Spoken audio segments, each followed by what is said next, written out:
American Timelines is a member of the Queen City Podcast Network, powered by Ortho Carolina. Find out more at queencitypodcastnetwork.com. History for jerks. Samantha, that's a hickey.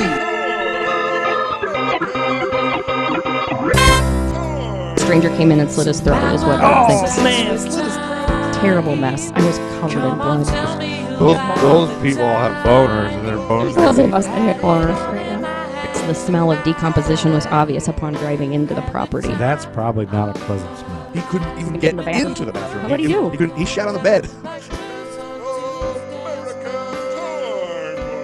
Welcome to episode 90 of American Timelines. I'm Amy. I Can't Believe It's Not Butter. And this is the podcast that brings you all the crazy, nostalgic, interesting things from the past. Crazy and nostalgic and interesting. I think sometimes. Some people love the things we talk about. Other people want me to shut the hell up. What was that guy's name? Brent Nelson, y'all. Yeah. Brett Nelson. Hey, yeah. The greatest podcast listener of all time.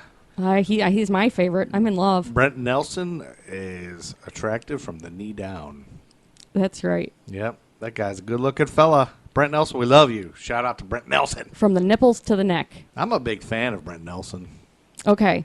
Today we're going to talk about 1965. We're still there. We are. We're in the summer, the hot summer of 1965. We're starting in August, aren't we? Well, August is done. We're in September. Oh, okay. We finished, remember I hurried up and finished August? Oh, okay. So we'll jump right back into 1965 because we got lots Do you to want to cover. say anything about the music real quick? Or did we already discuss that? I think I said something last episode just about the fact that, yeah, I explained it last episode, how there's you can't really have music in podcasts.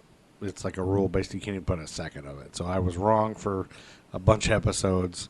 I think I'm going to go back and take all those out. So if you haven't listened to all the episodes and you want to, go ahead and download them now. Yeah, really? Save them on a DVD-ROM somewhere on an AOL disc. Because I think I'm going to go back and change. Maybe I won't. Maybe a I floppy probably disk. will if I ever have time. I don't know how I'd ever have time to go do that. I know. That'd be a lot. Yeah, but I also don't ever want to get sued. That's which, true. Again, we'd have to have more listeners than we do. We love the listeners. Every time I say, I feel bad. Sometimes I say, nobody's listening. But that disparages the people that are listening. I So know. I don't want them to think they're nobodies. We love the people who listen, and we're actually glad it's just a small group, so we kind of stay under the radar. That's right. We can kinda Since do we're what breaking we so want. many copyright laws. Yeah, Me right. and my Wikipedia. Yeah, I'm sure there's probably more than one problem of what we're doing. Yeah. But we just like doing this, and it's fun, and we're learning the art of podcasting as we go. That's right. And So maybe anyway. we'll get better. Anyway, who cares? What am I saying? So I have a couple things that I think when we go through the music, I have some things that might make it more fun and Okay. cool. We'll see if that helps. All right. Some ideas that I had. But we're going to start off, and I gave a little teaser Yeah. of what we're going to start with this Okay. week in September. I don't know if you remember, but Friday, September 3rd, 1965, what my little teaser was. No. Well, good, because Carlos Estevez was born on September 3rd, 1965, in New York City, the youngest son of actor Martin Sheen, Oh, yeah. whose real name is Ramon Gerardo Antonio Estevez, Okay. and artist Janet Templeton. So? His paternal grandparents were immigrants from Spain and Ireland. His father is a devout Catholic, and his Who mother is cares strict about all Southern this? Baptist. Anyway, Martin Sheen, Charlie Sheen is Carlos Estevez. It's actually Charlie Sheen's birthday. That's why we're talking about it. Oh, God, that was a roundabout way to get there. Charlie Sheen has two older brothers, There was no Emilio payoff in and that at all. Ramon.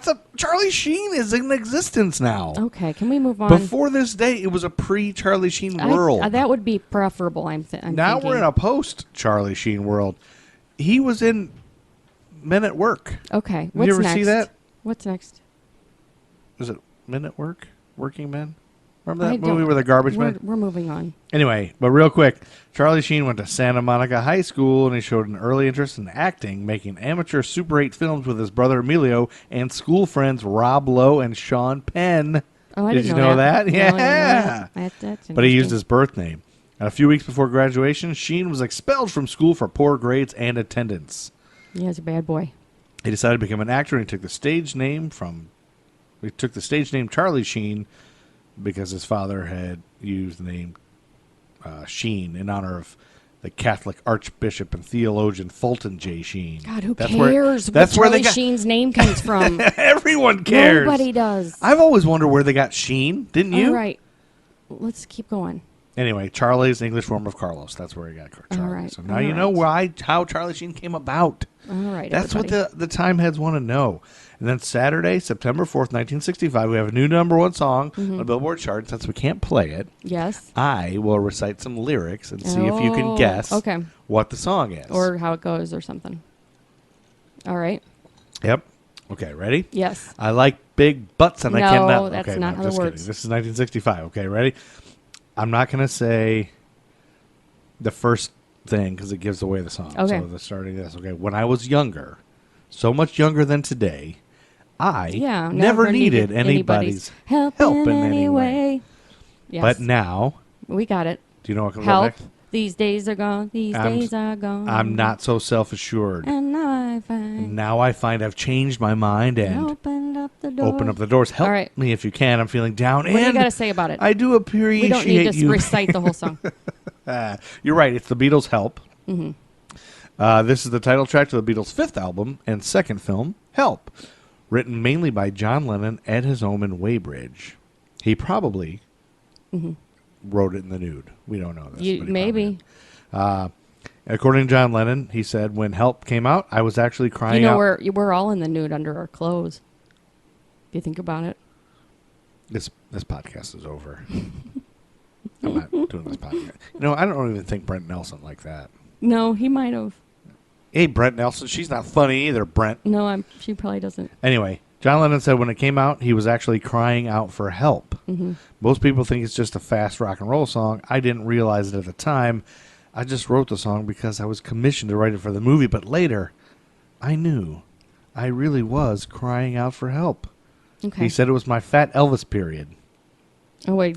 He did?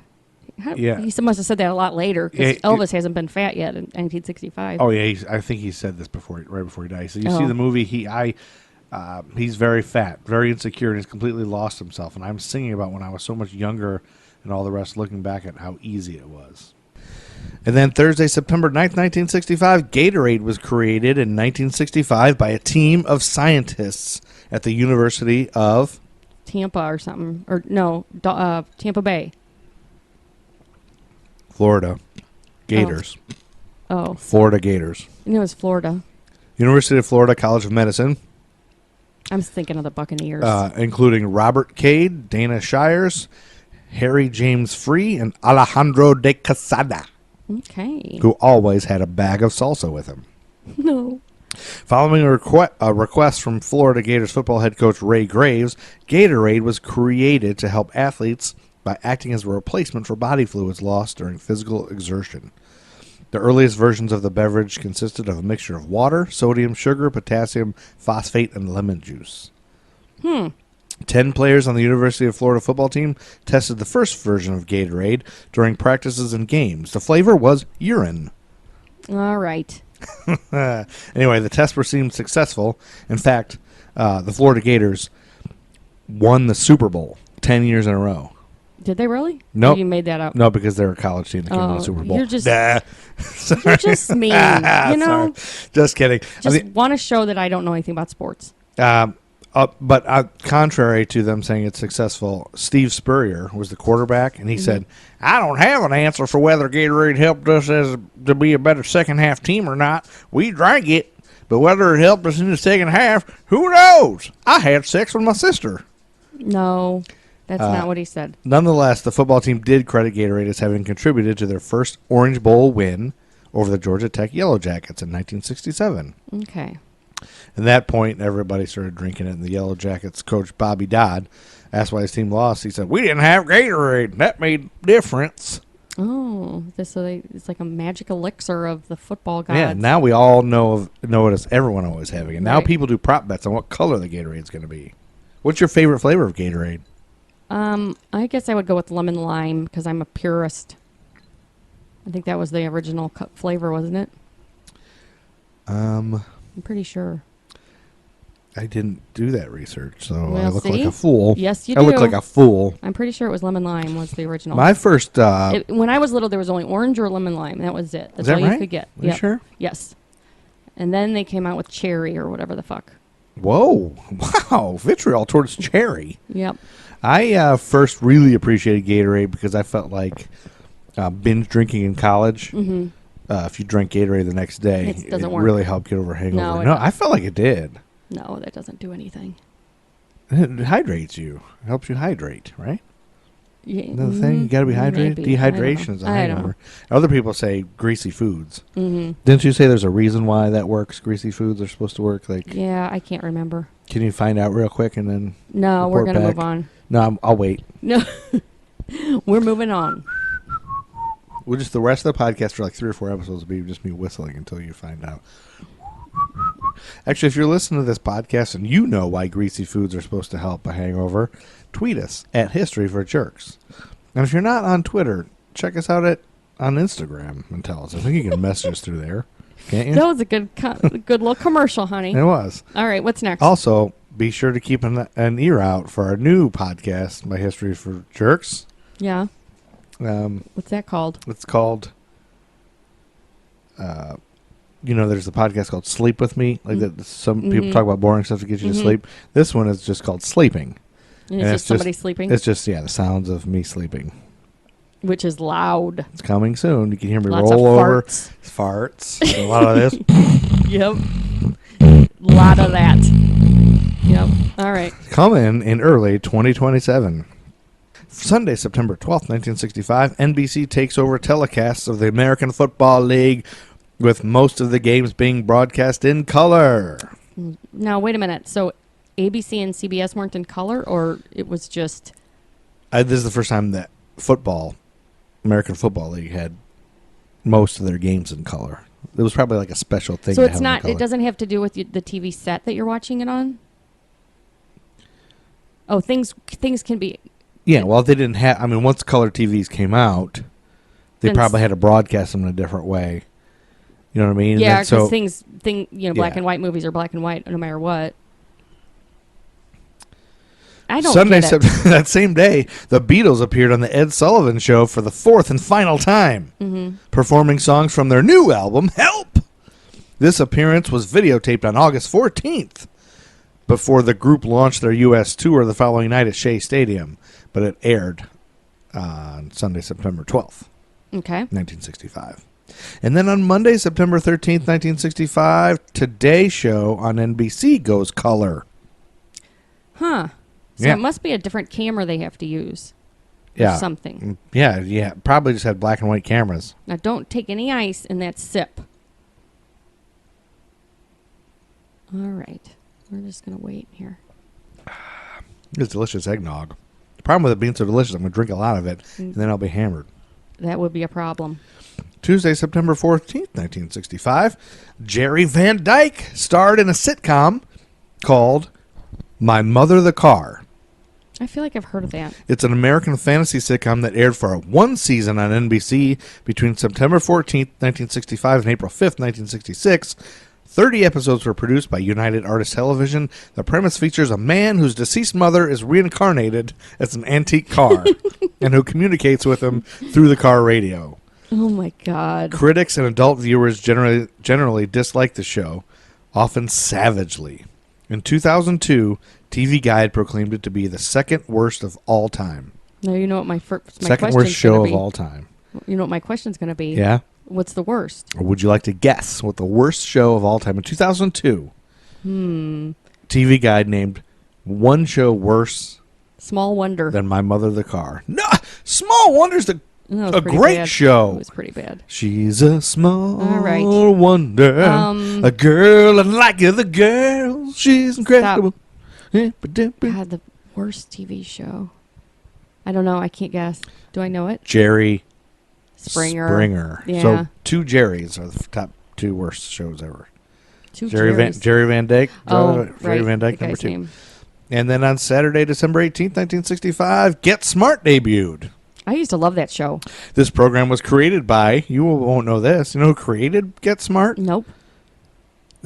maybe I should watch it. I always thought it was dumb, but I bet it was good. It was created by Mel Brooks and Buck Henry. Oh, really? Yep. Had its television premiere on NBC on this date. The show stars Don Adams, who also That's right. worked as a director on the series, as Agent Maxwell Smart, or Agent 86. Barbara Feldon as Agent 99, and Edward Platt as I can't remember. Thaddeus the Chief. Oh. Henry said that they created the show at the request of Daniel Melnick to capitalize on the two biggest things in the entertainment world today. James Bond. And what? it rhymes with Flinspector Spupro.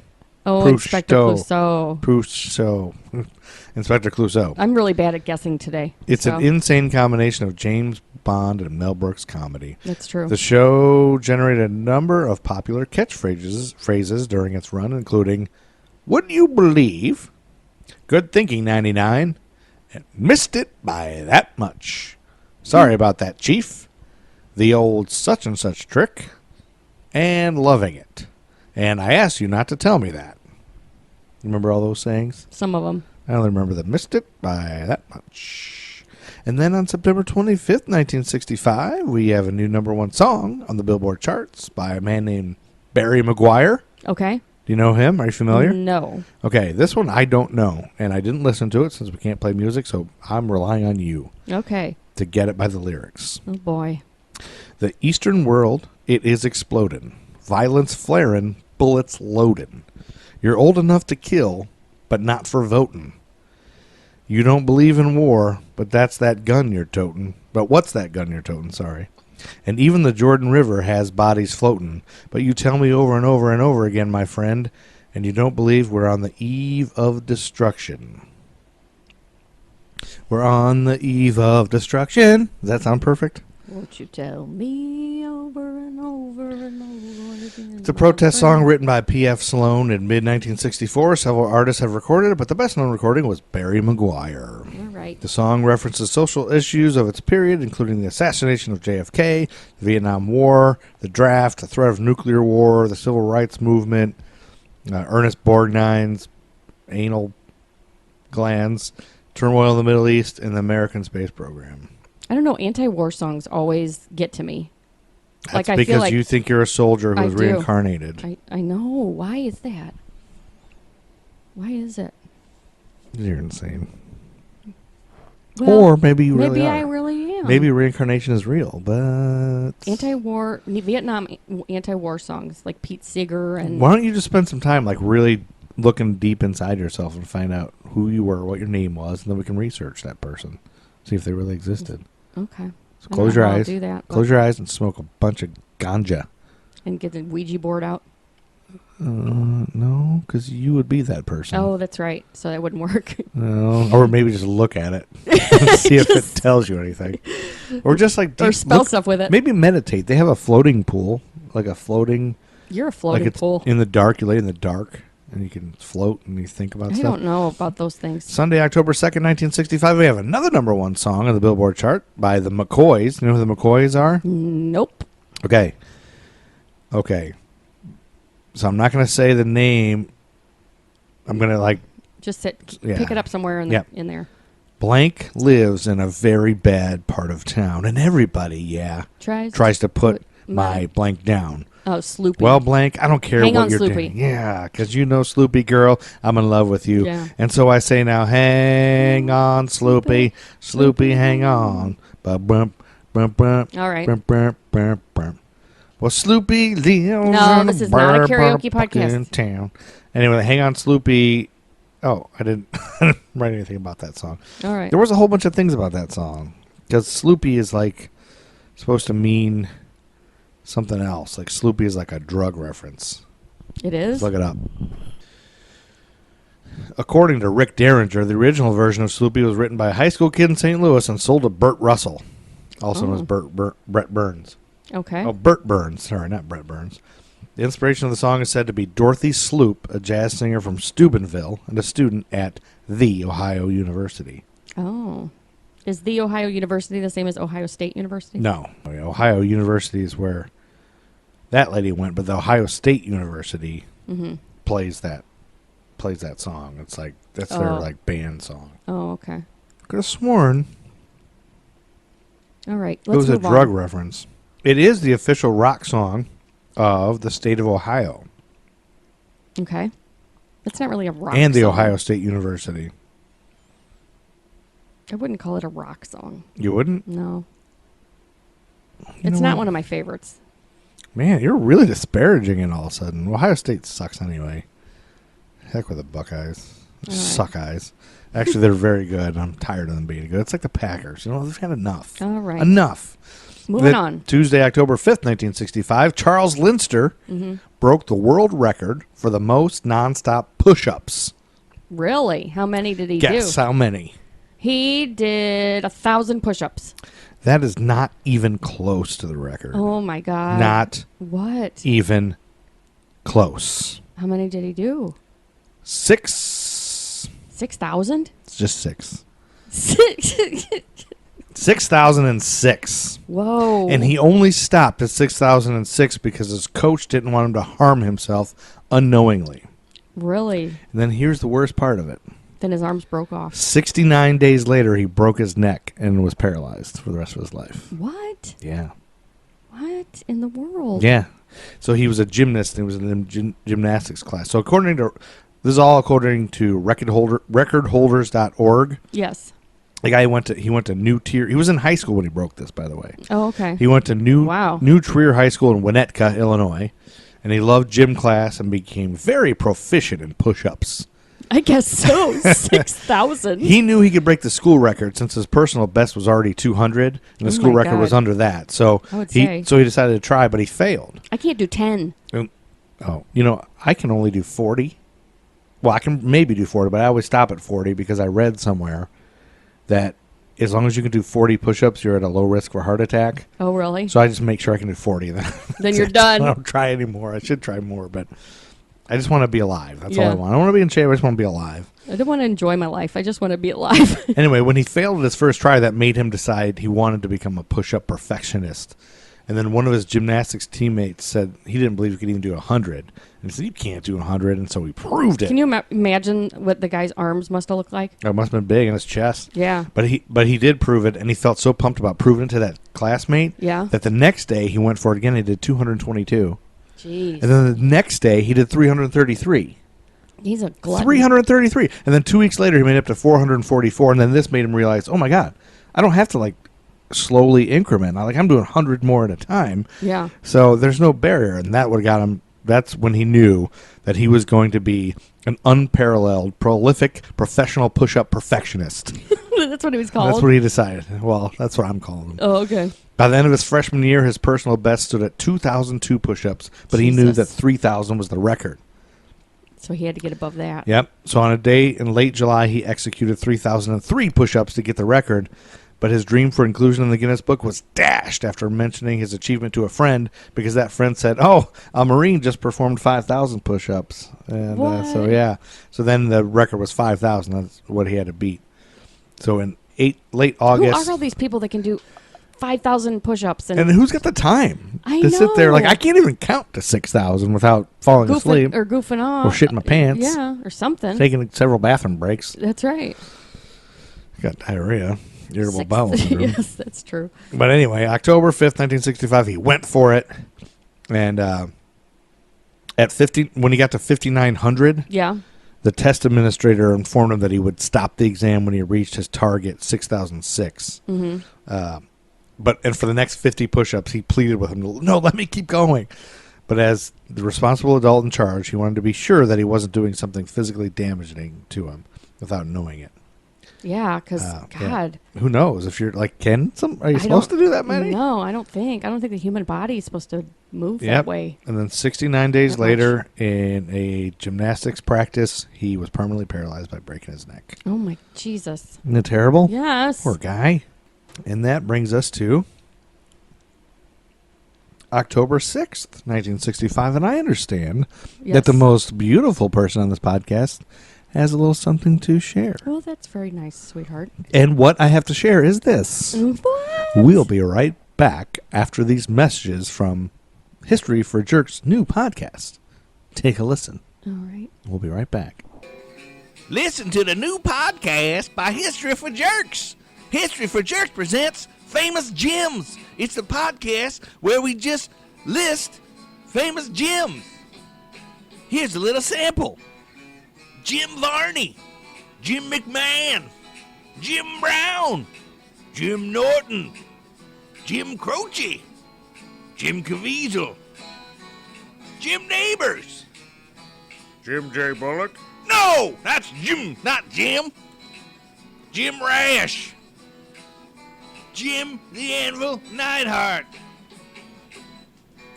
Download on Stitcher Premium, Apple, Spotify, anywhere you get podcasts.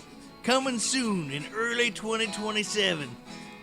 The Jim Podcast, where we just name people named Jim. We don't say anything about them. We just say their names once. And we're back. Okay. Welcome back to, Yes. thanks for listening to that. Welcome back to American Timelines, the greatest and best podcast you've ever heard, and better than anything you know. And earlier I said, I made a little joke about the best looking person on the podcast, that it was going to be me, and really, it's not. Amy is very beautiful. I'm lucky to have her. You're sweet. And now let's let this pretty young thing tell us a little something about gross murders. Yes. Now, I just want to preface this by saying, Don't get mad. don't get mad. Okay? Don't get mad, listeners.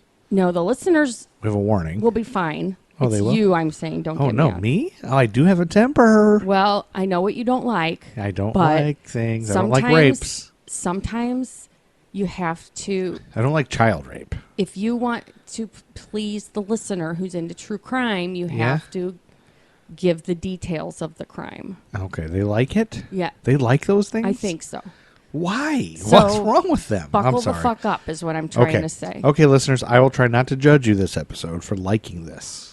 So this is a rough one. I'm gonna try to not throw up. Yes, in your mouth. I'm gonna Don't try- throw up in your mouth. I'm gonna try to not go. "Ugh." I'm gonna try to go. "Gee, why do we're listening to this? Yeah. I'm gonna try to stop doing those things. Okay. All right.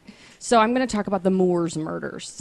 The what? Moors murders. Moors? The Moors, like the English Moors.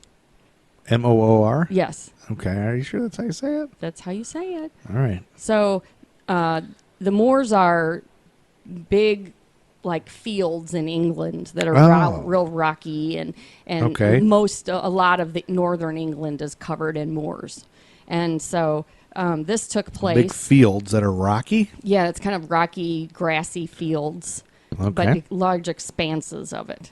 All right. So in the 1960s, Ian Brady and his girlfriend Myra Hindley Okay. sexually abused and murdered children and teens, then buried their bodies along the Saddlewood Moor in what became known as the Moors murders. Disgusting. So it was a guy and a girl that did this? Yes. A man and a woman? Yes. Grown adults? They were teenagers. No, they were in their 20s, early 20s. And they sexually assaulted children and teens Mhm. and buried them. Yes. And this is enjoyable Yeah, all for right, people you to stop. listen to. I'm just You saying. stop. I'm just saying, okay, I'm just trying to gather all this. And this is something people like to listen to Sometimes. about. Okay. I'm not judging. The monster you know is safer than the monster you don't know. The monster you know is safer. So please, gory details on the rapes. All right. Okay, it just doesn't make sense. Why am I on this podcast? It doesn't make sense for me to be on Ian this. Brady Yeah. was born on January 2nd, 1938. Oh, wait a minute. He was born the same day that Chinese officials in Canton threatened to carry out a scorched earth policy before surrendering the city to the Japanese? Whatever that means. He was born the same day as David Bailey, a fashion and portrait photographer in Leytonstone, England. He was born the same day that Henry Victor Delaney, a French general who was 82 years old, died. Okay. And the same day that book publisher Simon & Schuster was founded. Well, there's one we could recognize. What? He was born in Glasgow, Scotland. Oh, nice. Scotland's a cool place. His mother, Scotland. Peggy Stewart, was a 28-year-old single mother. Ooh. Worked as a waitress. Peggy Stewart working as a Father waitress. is unknown. Nobody knows. Nope. So are you saying he's a bastard. Yes. Bastard. And his mom couldn't afford say proper care for him, so she placed him in the care of Mary and John Sloan when he was 4 months old. No, that's where they went wrong. She continued to visit her son until he was 12, although she didn't tell him she was his mother. Really? She just visited him as like a friend? Mm-hmm. Oh, man. That's So weird. Brady was a troublesome child, and he was Yeah. prone to throwing angry tantrums. The Okay. Sloans had 4 other children. Much like Brent Nelson. He throws angry tantrums about podcasts that he hates. Stop it. And they tried to make him feel like he was part of the family, but Yeah. he remained distant, and he couldn't engage with other people. He It just, seemed like. yeah. So there's some people that just, and it's, you've described this in the past as being like people that are like touch deprived, and Yeah, and the it's- love you get as a baby is real important. If you don't It get helps it, you can end develop up your like this. conscience, and it Yeah. helps you develop empathy for others. And if you don't, If you don't have it, you Have can't it. just get it. yeah, you have a screw loose. Like you, Yeah, You have screw. no if conscience. only it was that easy. If only there was a I know. screw. Wouldn't it be nice? You could just take a Phillips screwdriver and tighten. Yeah. Then it'd be better. So, So- he had discipline problems, but Mm-hmm. he did demonstrate above average intelligence. Okay. At age 12, he was accepted to Shawlands Academy in Glasgow, which was a secondary school for above average students. Good on him. It offered him an environment where, despite his background, he could blend in with a multicultural and diverse student population. That's cool. Yeah. Right? He was really smart, but he was lazy. Oh. And so that kind of, and he would continue to detach himself from peers. And this will let you folks know, if you're lazy, you will end up murdering everyone. That's right. The only subject that seemed to captivate his interest was World War II. Oh. He became enthralled by the human atrocities that took place in Nazi Germany. So by the time he was 15, he had Yeah. been to juvenile court twice for petty burglary. Oh. He was forced to leave the academy, Shawlands Academy, and he started working at a shipyard. Get out of the academy. You no more petty theft. You now belong in a shipyard. And so within a year of that, he was arrested again for a series of small crimes, including threatening his girlfriend with a knife. To avoid being sent to a reform school, the courts agreed to place him on probation, but with the condition that No more threatening anyone with knives. they told him he had to go and live with his birth mother. Oh, she'll straighten you out. That lady who abandoned you. Yep. That'll fix it. So at that time, Peggy Stewart, she had a new husband named Patrick Brady, and they lived in Manchester. Wait, his name was Patrick Brady? Yes. And this guy's name is Ian Brady? Yes, but not yet. He was born Ian Duncan Stewart. Oh, he was But I'm Ian just Duncan getting ready to Stewart. tell you Gotcha. that You're he- going to tell me how this happens. He Okay. takes his name, yes. So So wait, there's this lady named Patty. Peggy Stewart is the mom. That's the mom. Peggy Stewart's the mom. Yes. Okay, that's who we're talking Yes. about. The mom, Peggy Stewart. She married Patrick Meanwhile, Brady. she married Patrick Brady. I got it. Sorry. So Brady has to move in with them, Yep. and No. Ian has to move in with them. Ian has to move in with them. Yes. And then he And becomes within a Ian couple Brady. months, he takes his stepfather's name. Okay. It's like, okay, this is cool. I'm going And to now- do this. Yeah. Glad to be back with my mama. And Patrick, the dad, he worked as a fruit merchant, and Yeah. he helped Brady find a job at the Smithfield market nearby. Oh, he even helped him get a job. Well, this sounds good. Sounds promising. All fixed. But he remained a loner, and he rebel. He had this big interest in sadism, and it Ugh, intensified. a loner with a boner. He would. Ugh. That was a good one. Yeah, he liked that? He liked that? intensified by reading books on torture and sadomasochism, particularly the writings of Nietzsche and the Marquis de Sade. Okay. I didn't know Nietzsche had a lot of. Maybe I'm really ignorant. I'm going to sound stupid maybe right now, but I didn't know hope Nietzsche so. had a lot of torture and sadomasochism in it. Well, we Of course, can't I've all. never studied Nietzsche, so I have no idea. Well, I was going to explain it, but let's just keep going. All right, you don't know either. I'm an idiot. I'm a bigger dummy than you. So within a year, he far. was arrested again for theft and Right. sentenced to 2 years in a reformatory. Yeah, you just can't help. Well, you got, as Onyx would say, if you got sticky fingers. Well, and this time he decided he's can't- not even going to think about being a stand-up citizen. He Or just stand-up comedy. uses this time at that reformatory to study crime and Yeah, how to he's be a just good full criminal. go. I'm just going to be a criminal. Yes. This is all I do. I'm going to Yep. get better at it so That's I don't right. get caught. So in November of 1957, he was released from the reformatory and he moved back to his mother's home in All right. Manchester. He had some jobs. He would bounce from job to job. He hated all the jobs he had. Now, all I know about Manchester is I believe they have a soccer team.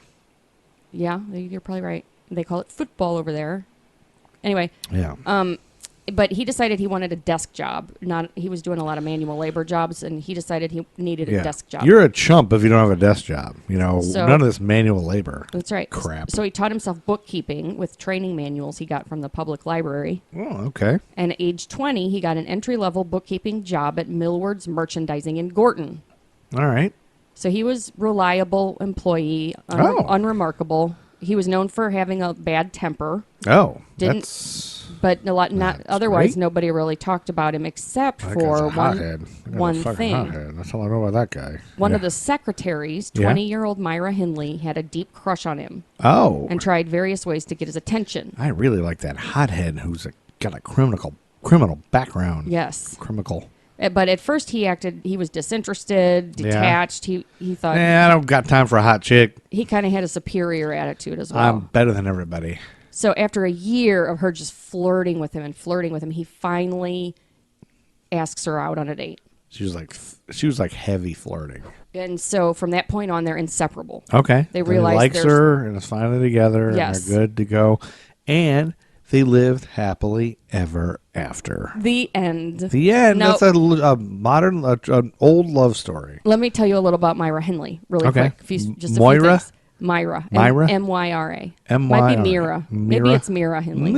Myra. I was probably saying Myra wrong. Myra Hindley was raised in an impoverished home with abusive parents. Oh, that's not good. Her father was ex-military alcoholic. I believe they say military.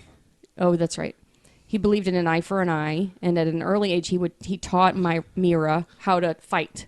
Oh, he taught her how to fight. Well, you know what they say, an eye for an eye makes the world go blind. That's true. So, they do. That's very wise, honey. Yeah. Thanks. So to win her bumper father's approval, yeah, she desperately wanted his approval. Yeah, she really needed her dad's approval, who was teaching her to fight. She would physically confront the male bullies at school. Boom. And she would leave them with bruised and swollen eyes a lot of the time. Boom. She's a badass. Yeah. So as Myra got older, she started to gain a reputation of being shy and reserved, though. Oh, shy and reserved. So kind of like rowdy Ronda Rousey. She's kind of shy, but she also kicks everyone's ass. Yes, just like that.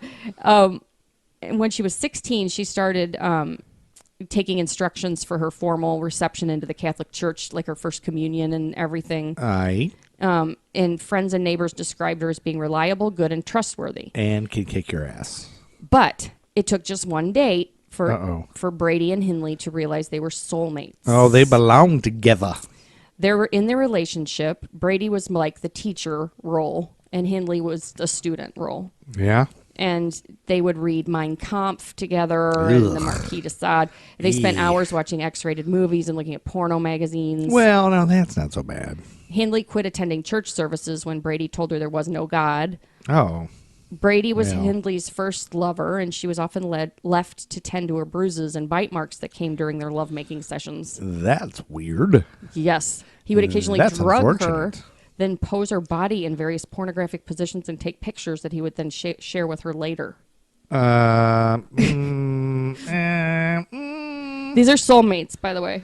And she's cool with that. I guess so. But, that's still not as bad as Bill Cosby because he didn't get their permission. Like, she liked it. Right. Other people didn't want to do that. So she became... Allegedly. She also became fixated on being Aryan. And she dyed her hair blonde. She had dark hair, but she dyed it white blonde. Like her mugshot is a famous mugshot in the true crime world. It is. Myra What's her Hindley. name? Myra Hindley. Myra Hindley. Okay. And she dyed her hair blonde. She changed the style of her clothes based on what Ian wanted. I can't believe there's a true crime world. She distanced herself from friends and family and often avoided answering questions about her relationship with Ian. Oh, boy, yeah. She looks like these guys look like nuts. Yep. Oh. So he's control over her just keeps increasing and increasing. And he also had these outrageous demands. Okay. And she would try to satisfy everything he asked her without question. Like you, for me. That's right. Yeah. So for Brady, he thinks, oh, wow, I've got this person who is willing to do whatever I say. Do whatever sadistic thing where rape and murder was the best thing in the world. What the heck? And for Myra, it meant experiencing pleasure from their perverse and brutal world, yet avoiding the guilt for those desires since she was under Brady's control. So she wanted to do this stuff too, right? But she to please him. She also kind of got off on it too. But it's so. But she taboo. She could say, "Well, no, it's the taboo. Like Easter's conscience to be under Brady's control." You know what I'm saying? Yeah. I guess. So on July 12th... I'm not saying I will go along with this if you want to do this type of stuff. No. I'm not saying I'm going to just play along. I don't want to do any of this type of stuff. Just let me say this, that if you do want to do this kind of stuff, yes, I'm out. All right. All right? So July 12th, 1963. Oh, the same day that Slayton Dudow, a Bulgarian film director and screenwriter, died. And the same day that you're really scraping the bottom of the barrel, aren't you? And the same day that Lisa Rinna was born, yes. She might be him reincarnated. Everything. Lisa Rinna, you know who that is? Actress. Yes, she's from soap awful. operas, and she had a TV show. She's awful. What awful? How do you know? You don't know. She might be a great person. She's like a plastic person. Yeah, but she may have given to some charities. All right. So Pauline Reed, 16 years old, was walking down the street at about 8 o'clock at night when Myra pulled over in a van she was driving and asked her to help her find a glove that she had lost out on the moor. Okay, that's plausible. If somebody asked me, and I would go along and help them. Well, and Pauline was friends with Myra's younger sister, so she kind of knew Myra. She kind of knew her a little bit, yeah. so it's even more. Like, so this is somebody I know, and she's lost a glove. We all can't have one glove. We need a glove. Gloves are expensive. That's right. It's the 60s. So she agrees to help. Gloves don't grow on trees. That's right, babe. Let's help her find this glove. And go.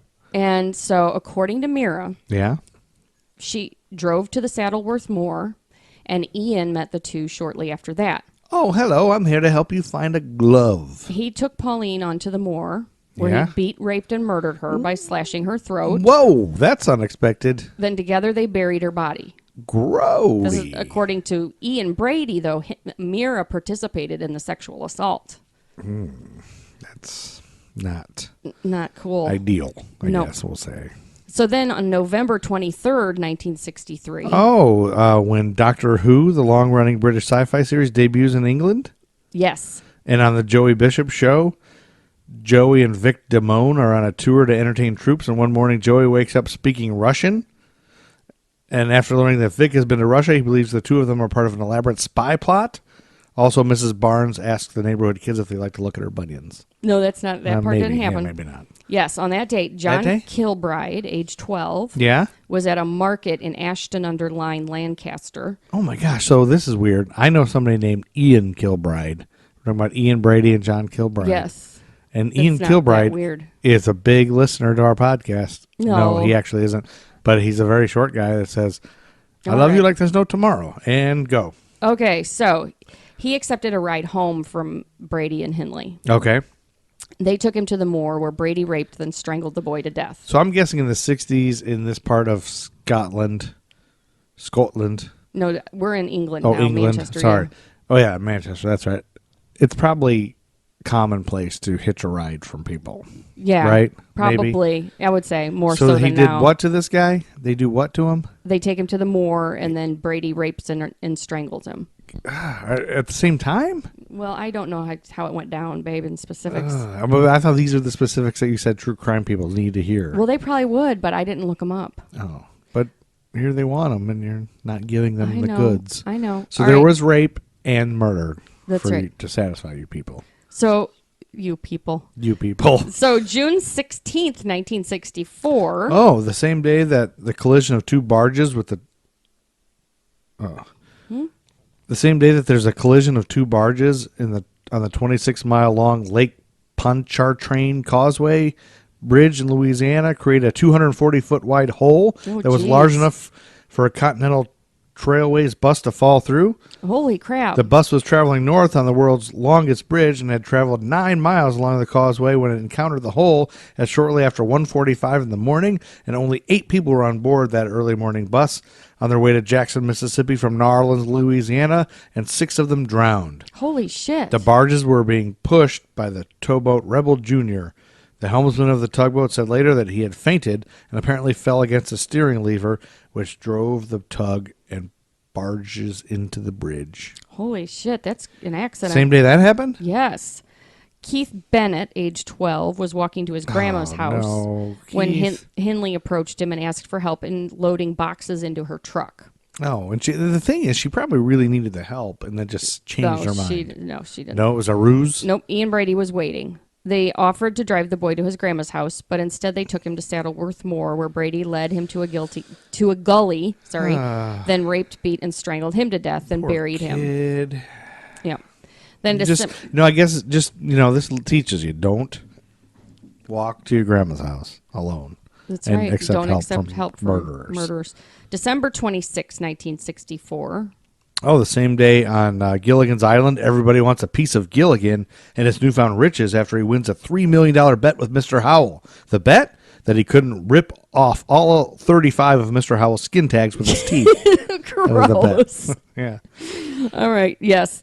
Leslie Ann Downey, age 10, was celebrating Boxing Day at the fairgrounds. Which is a normal thing for kids to do. That's right.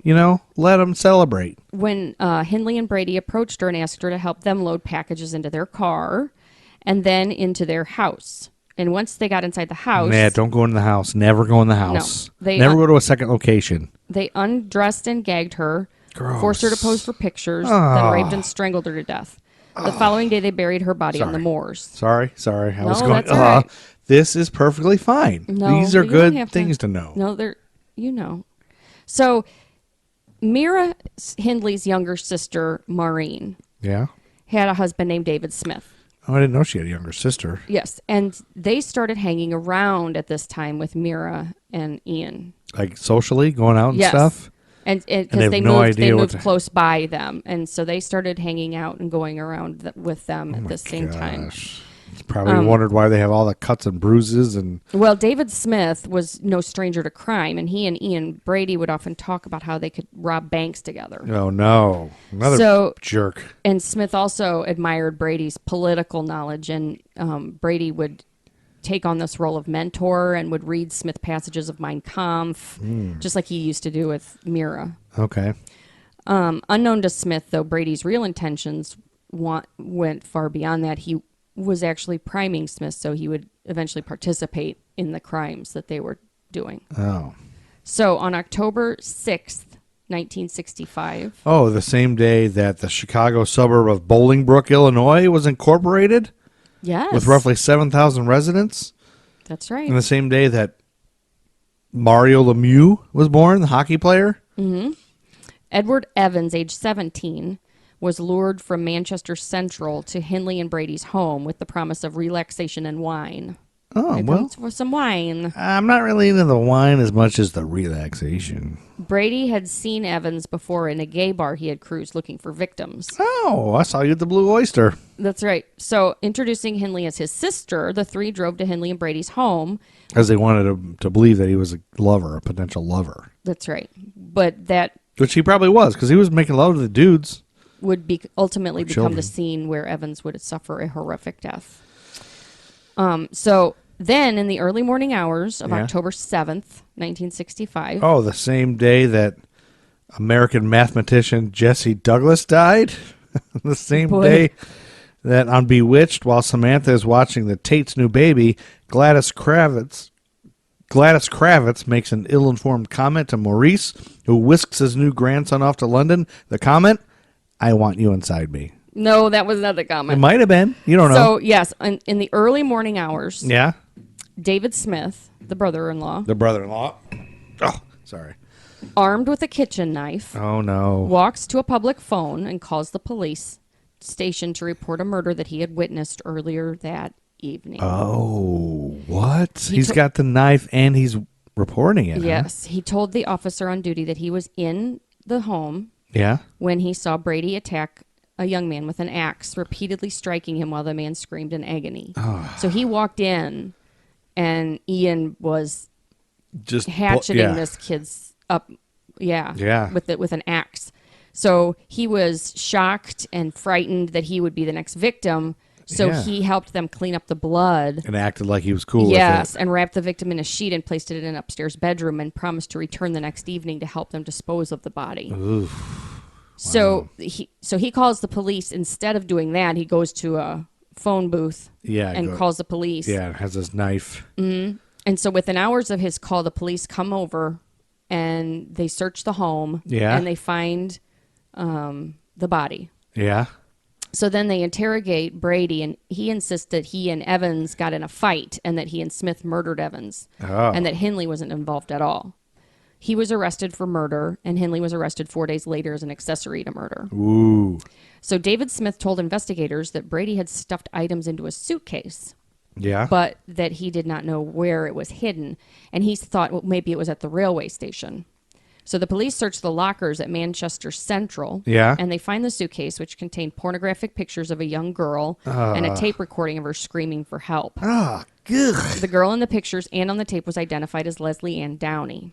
Oh. The name John Kilbride was also found written in a book. Okay. So they that's had like another a book one of all the- their murders and Yeah. prove it all. So there were several hundred pictures in the couple's home, including several taken on Saddleworth Moor. They would pose like in front of the graves of their victims. Oh, boy. And they would take the dog out there. And so stuff. with all those pictures and stuff, they can find them probably where their graves are and dig up their bodies and all that. Well, so Prove it. they are suspecting that the couple is now involved in some of these missing children Yeah. cases. Yeah, you So would. They go a search party and they go out and they search the moors. Word. And they find Leslie Ann Downey's body and John Kilbride's body. Brady was charged with murdering Edward Evans, John Kilbride, and Leslie Ann Downey. And Hindley was charged with murdering Edward Evans and Leslie Ann Downey and for harboring Brady after she knew he had killed John Kilbride. Both Brady and Hindley pleaded not guilty. David Smith was the prosecutor's number one witness, but then they find out that he had entered into a money agreement with a newspaper for the exclusive rights to his story if the couple is found guilty. Who was? David Smith. He was? The one who Okay, ran right. to the Yeah. police. He's the one that's got He- the rights? He got paid by a newspaper gotcha. for the story. And so, but prior to the trial, that newspaper had paid for him to go on a trip to France and gave them a weekly income, him and his wife. They also paid for him to stay in a 5-star hotel during the trial. So what's wrong with this? well, he's getting all this super special treatment Right. for testifying, basically. I mean, that could be Yeah. considered like this is Bribery? That's a motive why you would lie, because you're Oh. getting all this money and everything. Oh. So he finally discloses the which newspaper it was, and it comes out. That all comes out, and then on the witness stand, Brady admitted to hitting Evans with the axe, but not doing it with the intention of murdering him. Just want to knock his ass out. Yep. After listening to the tape recording of Leslie Ann Downey and clearly hearing the voices of Brady and Hindley in the background on the tape, Hindley admitted that she was brusque and cruel Brady and Hindley, yeah. in So her treatment of the child because she was afraid that someone might hear her screams. So, like, you could hear her yelling at her in the background on the tape. As to the other crimes committed on the child, Hindley claimed to be in another room or looking out the window. yeah, right. I know. On May 6, 1966... You have that one? You didn't give me that one. Okay. The jury took 2 hours of deliberation. Yeah, no, you didn't give me that one. Sorry. Say it again. The jury took 2 hours of deliberation before returning a verdict of guilty on all charges Oh. for both Brady and Hindley. Brady was sentenced to 3 terms of life imprisonment, and Hindley received 2 life sentences and a concurrent 7-year sentence. Good. They deserve it. I have no sympathy for these guys. Well, of course not. But then after spending almost 20 years in prison, Brady allegedly confessed to the murders of Pauline Reed and Keith Bennett while he was being interviewed by a newspaper journalist. Oh, yeah? Based on that information, the police reopened those investigations. But when they went to interview Brady, he was scornful and uncooperative. That's how he was described. In November 1986, Myra received a letter from Winnie Johnson, Keith Bennett's mother, in which she begged Myra to give her any information about what happened to her son. As a result, Be careful what you ask for. Hindley I don't know if you want this info. She agreed to look at photos and maps to identify places she had been with Brady. Later, she was taken back to Saddleworth Moor, but was unable to identify anything that helped the investigation of the missing children. I didn't remember. She's batshit crazy. Yeah. You got to be crazy to do this stuff. Right? On February 10th, 1987. Oh. the same day that there was a very special episode of Growing Pains, while the rest of the Seavers spend the evening at home watching TV, Mike and his pals Eddie and Boner get invited to a party where cocaine is offered. That Yes. same day? Yes. And the same day that this is real, Chinese pianist Yuja Wang was No. born. Yes. Yuja Oh my Wang. God. Yes. On that day, Myra Hindley made a taped confession to her involvement in the murders of Pauline Reed, John Kilbride, Keith Bennett, Leslie Ann Downey, and Edward Evans. And everybody fucking else. She did not confess to being present during the actual murders of any of them. She didn't, but She's confessed to her she was involvement. something to do with it. When Brady was told of her confession, he didn't believe it at first. But then once he was given the details that only he and Hindley knew, then he knew she had confessed. So let me ask you this. If a prisoner and a female prisoner each go to separate jails, can they have conjugal visits together? I don't think so. Oh. Okay. So he also agrees to confess then, was he heard that she did. But with a condition that could not be met, which was he wanted to kill himself after confessing. So Let me ask you one more question. Are you good with us at calling from now on anytime we're intimate, calling them conjugal visits? sure, that'd be fine. Cool. Hindley again visited the moor in March of 1987, and Yeah. although she was able to confirm that the area that was being searched was on target, she could not identify the exact locations of where the children were buried. On July 1st, 1987, Oh, the same day that reruns of Head of the Class, Night Court, Facts of Life, Perfect Strangers, MacGyver, Highway to Heaven, and Magnum P.I. were all on. man, that takes me back. Yes. I know. You know what? At this point in my life, I would kill to have all those reruns on at night. I would just stay and watch all those reruns. I would not. You wouldn't? No.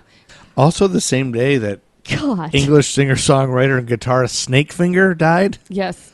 Pauline Reed's body was found buried in a shallow grave. On July 1st? Yes, close to where Brady had buried Leslie Ann Downey. Oh. 2 days later, after that, Brady was taken to the moor, but claimed that the landscape had changed too much, and he was unable to help in the search for Keith Bennett's body. Wow. The following month, the search was called off indefinitely. Ian Brady spent the first 19 years of his incarceration at Durham Prison. Yeah? In November, he was moved to Ashworth Psychiatric Hospital after being diagnosed as a paranoid schizophrenic. Yeah, I guess you would be. Myra Hindley suffered a brain aneurysm in 1999 and died in prison on November 15th, 2002. Oh, you mean she died the same day that According to Jim was on? Mm-hmm. And in that episode, Jim takes his girls to their first baseball game, and Cheryl tells him to be on his best behavior and set a good example. But at the game, Jim gets in a shouting match with another fan, and the argument ends up on the show broadcast. And then during the argument, they end up 69ing. No. And on Fear Factor, people have to lie in a pit with a bunch of scorpions. I don't know why you'd want to watch that. People watch Fear Factor. Yeah, I know. All right, so she had died from complications brought on by heart disease. Reportedly, over 20 undertakers refused to cremate her remains. Even The Undertaker? Probably. So the case of Ian Brady and Myra, I wish I could know Myra, how to Myra. say that, Hindley is considered one of the most grisly serial crimes in Great Britain's history. You know how you can learn how to pronounce it is like watch a documentary about it. I know, I read everything. I listened to something about it, but You don't remember they said how- Myra. They did say Myra? You sure? Mm-hmm. That's what they said. Oh, then why'd you say Myra at the beginning? Because it looks like Myra to me. To each his own, Because I think Myra is a dumb way to pronounce it, so I'm just going to pronounce it Myra. Well, I think your name should be Amy. I'm going to do that. I'm going to start doing that to people. You I'm gonna already say, do. You renamed I think that's a dumb way to pronounce it. You so. renamed my family dog when I I first know. met you. Our family dog, who was like 12 years old. You renamed her because you didn't like the name we gave her. And I still married you. Well, we already started October, so I'm going to either have to finish it or, we'll have to go fast. You ready? All right. Got a couple more things. All right. Buckle in. Let's go. I Let's do these this. fast, like on those episodes of Night Court when they have to do 100 dockets in Yep. Let's do one it. night. We're going to do it real fast. Ready? Yep. Saturday, October 9th, 1965, according to Whitnowis blogspot.com. I don't know why it's WHITNOIS. Anyway, Hugh Hefner threw a Batman-themed party back in 1965. ABC executive Gail Udolph was in attendance and ended up pitching the idea for the Batman TV show based on that party that was launched in 1966. Oh, wow. Hugh Hefner is passionate about comic books. One of his early projects was cartooning. In 1965, at the Chicago Playboy Club, Hef had a Batman-themed party to celebrate the campiness of the comic. He had actors attend the party dressed as Batman and Robin, using the goofy "golly gee whiz" lines from the comic. Old Batman movie serials were screened as well. Doesn't that sound like a party at a gay bar? Yeah, kind of. Well, Hugh Hefner was probably gay. That's probably why everybody liked to hang around him. I don't know about that. He had young wives all the time. Yeah, so anyway, that's why they did the Batman series, based on his party. And then on Saturday, October 9th, 1965, the Beatles take over the number one spot on the Billboard charts again. And here are the lyrics to that song. Yesterday, all my troubles seem so far away. Now it looks as though they're here to stay. Oh, I believe in yesterday. Yes. Suddenly I'm not half the man I used to be. Yesterday is the song. Yes. According to biographies of McCartney and the Beatles, McCartney composed the entire melody in a dream one night in his room at the Wimpole Street home of then-girlfriend Jane Asher and her family. Upon waking, he hurried to a piano and played the tune to avoid forgetting it. McCartney's initial concern was that he had subconsciously plagiarized someone else's work, known as cryptomnesia, as he put it, for about a month. He went around to people in the music business and asked them if they've heard that song before. Oh, really? And eventually it became like handing something into the police. I thought if no one claimed it after a few weeks, then I could have it. That's a good one. Then he started writing lyrics to it, and they said the Beatles were like, he was writing that fucking song forever. Like, really? He just kept working on that goddamn song. And it was called Scrambled Eggs at first because they... Oh, really? The words, the placeholders were like something about, "Oh, baby, I love your legs, but not as much as scrambled eggs," or something. Oh. So it was a long time before they got the real lyrics. And in July 2003, British musicologists stumbled upon superficial similarities between that song and the lyric and rhyming schemes of Nat King Cole's "Answer Me, My Love." Oh, really? Originally a German song, so I think maybe he subconsciously stole that. But I listened to the two, and I can't. It doesn't sound the same to me, but I'm an idiot.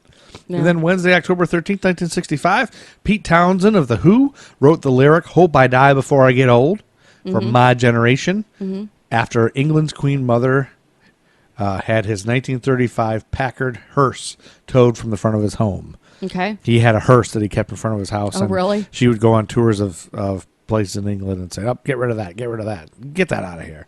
And he was like, "I hope I die before I get old." She's an old funny. bitch. That's what that song. That's what that title, that lyric comes from.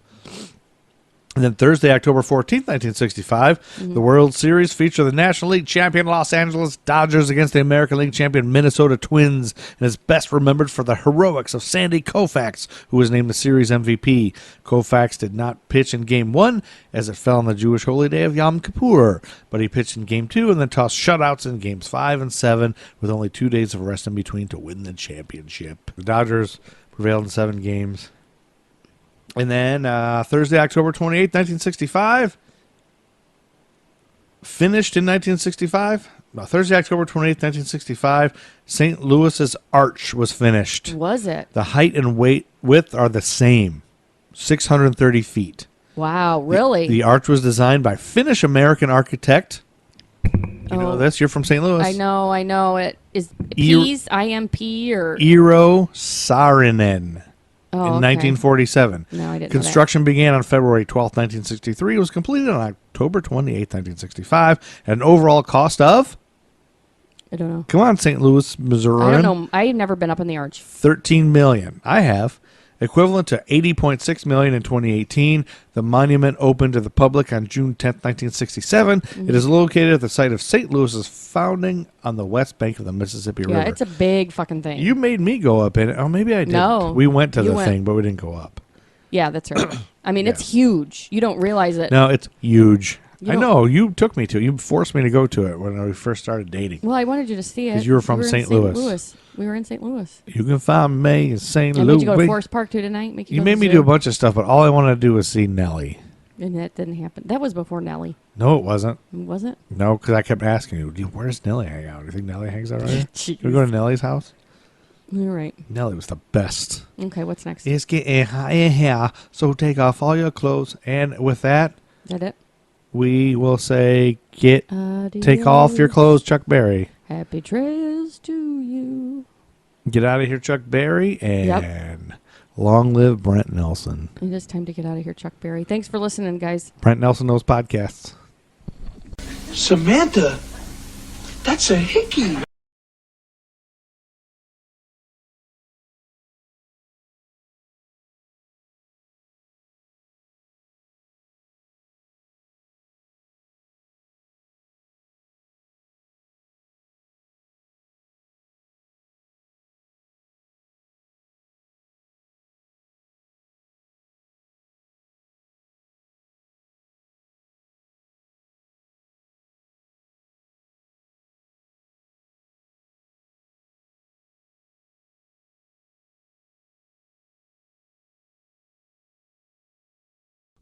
American Timeline. I listen to American Timelines while I poop.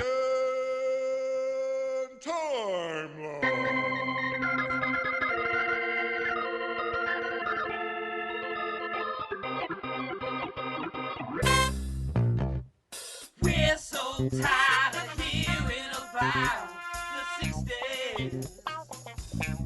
I said we're so tired of hearing about the 6 days. When you were all along the watchtower, kids in the sky, well, I was barely a glimmer in my young daddy's eye. I said that we're so tired of hearing about the 6 days. One more time, I said we're so tired of hearing about the 6 days. Well, make me shut my mouth. American Timelines is a member of the Queen City Podcast Network, powered by Ortho Carolina. Find out more at queencitypodcastnetwork.com.